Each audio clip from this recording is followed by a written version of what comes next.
সবাই কেন মরতে চায়? কলমে কবি সুব্রত সরকার।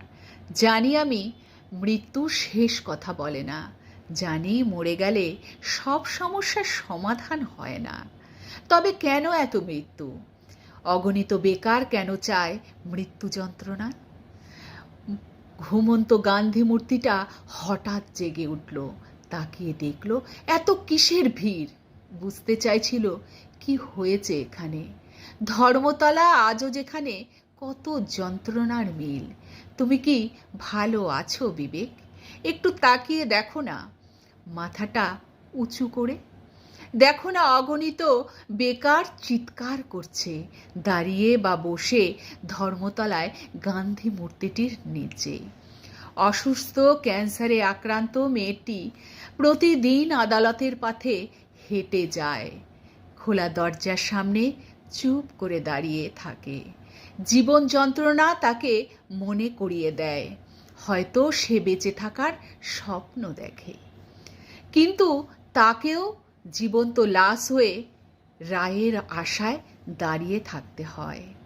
ছোট্ট শিশুটিকে কোলে নিয়ে মায়ের বসে থাকা, জ্ঞান হারিয়ে ফেলা প্রচুর রৌদ্রতাপে মানুষ আর প্রতিশ্রুতি দিয়ে যাওয়া সেসব মানুষগুলো ভুলে যায় তারাও কথা রাখে না। তবে কিসের শিক্ষা, তবে কিসের ডিগ্রি?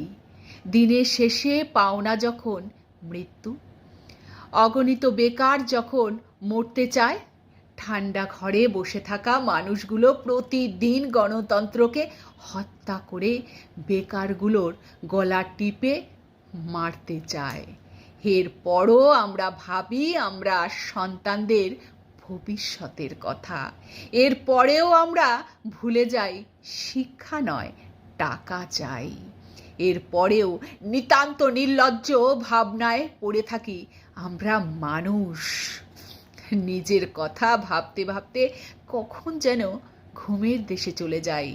ধর্মতলায় বসে থাকা মানুষগুলো সাংবাদিকদের বলে এই যন্ত্রণা থেকে মুক্তি চাই।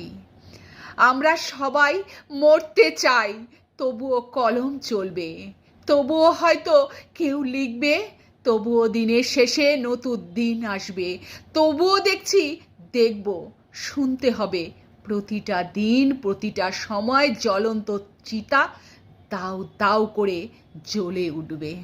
নমস্কার।